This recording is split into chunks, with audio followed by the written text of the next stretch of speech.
안녕하세요. 네, 안녕하세요. 지난번 성수에 이어서 오늘 이렇게 명동에 나왔습니다. 다시 한번 불러주셔서 감사합니다. 네, 저희가 감사합니다. 네. 오늘 저희가 일단 어떻게 불러볼지 동선 짧게 설명해 주실 수 있을까요? 지금 눈스퀘어 앞에 있는데요. 저희가 2년 전에 명동에 왔을 때 거리 전체에 사람이 한 명도 없었어요. 그래서 이제 명동은 다시는 회복되기 어렵지 않겠느냐라고 걱정을 많이 해주셨는데, 보시는 것처럼 사실 굉장히 많은 분들이 코로나 이전 대비해서 한 80% 정도의 유동인구가 다시 돌아왔다라고 하거든요. 그래서 그거를 대비해서 최근에 이제 블루버틀 커피 뒤에 보이는 것처럼 오픈을 했고요. 그 옆에 보시는 나이키 플래그십 스토어도 사실 코로나가 가장 심한 시절에 플래그십 스토어를 오픈을 했습니다. 이제 앞으로 관광객들이 더 돌아오게 되면, 코로나 이제 완전히 끝나게 되면 가장 주목받게 될 상권 중에 하나가 명동이 아닌가 이렇게 생각을 하고 있습니다. 오늘 그럼 전문인과 함께 명동을 투어하면서 어떻게 거리가 바뀌고 있는지 한번 자세히 살펴보도록 하겠습니다. 네.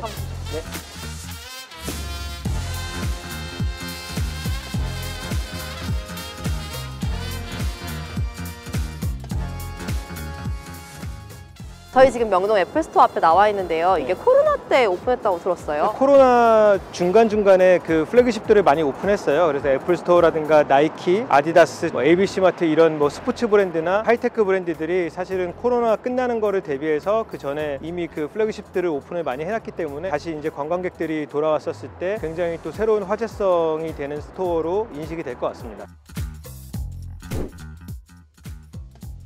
여기가 원래 작은 화장품 가게들이 모여있는 곳이었다고 들었어요. 명동에 이제 다른 스트릿처럼 이쪽에도 화장품 가게 2개가 있었고, 이제 뒷필지까지 내부지가 있었는데, 사실은 그 코로나 때 대부분의 가게들이 문을 닫으면서 그 건물주분들끼리 사실 신축이라고 이제 새로 개발을 하신 것 같아요. 그래서 제가 이 일을 굉장히 오래 했는데 10년 만에 거의 처음 보는 것 같은데, 명동에 신축 건물이 올라간다라고 하는 거는 코로나 때 새로 건물을 지어서 거기에 이제 ABC마트를 입점시킨 사례라고 할 수 있고요. 저는 요거가 앞으로 조금 명동의 어떤 새로운 변화의 한 축이지 않을까라고 생각을 합니다. 그래서 이런 플래그십들이 계속 들어오기 위해서는 건물이 2~3개씩 모여져서 이제 새롭게 개발을 하고 명동의 어떤 상권의 정화 작업이라고 생각을 하고 있습니다.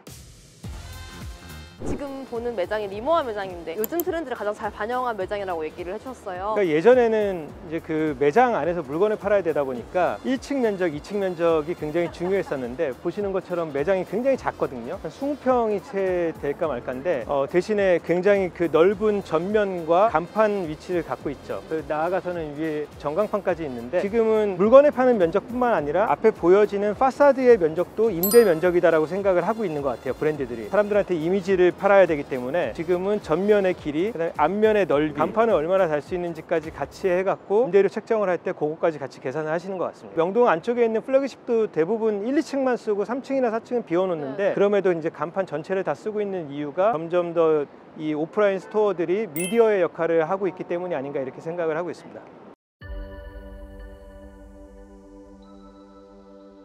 저는 여기 보니까 블루버틀이 오픈했더라고요. 네, 작년 말에 12월 달에 오픈했는데, 여기도 아까 리모아 때 제가 말씀드린 것처럼 사실은 안에 좌석이 없는 카페예요. 굉장히 작은데 보시는 것처럼 1층, 2층, 3층까지 이 파사드를 내갖고 오픈한, 파사드의 가치라고 하는 거가 굉장히 중요한 시대가 됐다. 안에 있는 매장 크기보다도 오히려 더 보여지는 모습이 중요한 시기가 됐다라고 하는 거를 명동에서 확인하실 수가 있을 것 같습니다.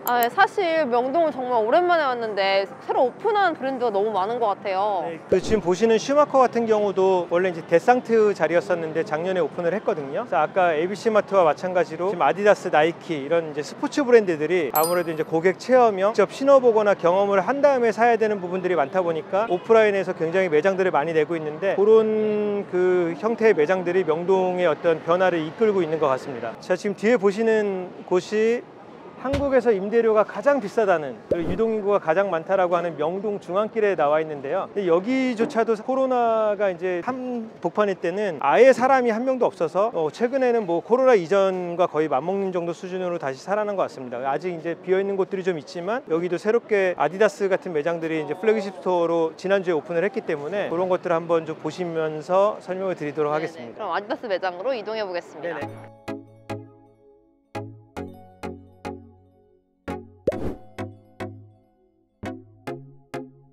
저희가 지난주에 오픈한 아디다스 매장에 나와 있는데요. 여기가 글로벌 트렌드를 반영한 체험형 매장이라고 들었어요. 오프라인 리테일이 미디어 기능을 하다 보니까 전면의 파사드가 굉장히 중요하다라고 말씀을 드렸는데, 하나 이제 추가적으로 말씀을 드리면 점점 매장이 대형화되고 있는 추세인데, 이거는 이제 매장 안에서 물건을 사는 것 이상의 어떤 경험을 제공을 해야 되다 보니까 경험적, 체험적 요소들, 그 리모델링을 통해서 매장을 1, 2층이 사실 거의 하나의 매장처럼 이어지게 이렇게 이제 공사를 해서 오픈을 했는데, 그 압도적인 어떤 공간감, 그래서 매장 들어오는 것만으로도 사실 굉장히 어떤 새로운 경험을 할 수 있는 그런 매장들이 이제 그 생겨나고 있는 게 요즘 트렌드라고 볼 수 있고요. 명동 필드 트립을 마치고 돌아왔는데요. 신기했던 게 아디다스 플래그십 스토어였는데 거기도 건물을 아예 매입해서, 정확히는 이제 아디다스가 매입한 건 아니고요. 예전에 이제 자라가 거기에 매장을 들어가면서 너무나 유명하신 미스터 오르테가 회장님 자금이 많다 보니까 자라가 들어있을 때 매입을 했죠. 요거는 앞으로 뭐 50년이 가든 100년이 가든 한국에선 메인 자리가 될 거다라고. 전 세계 부동산을 갖고 있는 분들의 입장에서는